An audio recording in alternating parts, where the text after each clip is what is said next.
Good evening, my name is Francisco Socadagui, and in the other news, Miss Carnes Parrilla opens a new branch at the El Dorado International Airport.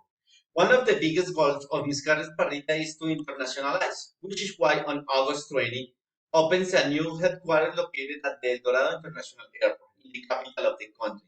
The headquarters, with the latest technology and infrastructure, with an investment of more 1 billion pesos, we hope to be one step closer to reaching abroad. This is one of the most ambitious challenges we had, and we have been building a store for a little more than 5 months, which we hope to exceed our expectation in sales, explained Sara Gomez Uribe, General Manager of Mis Carnes Parrilla.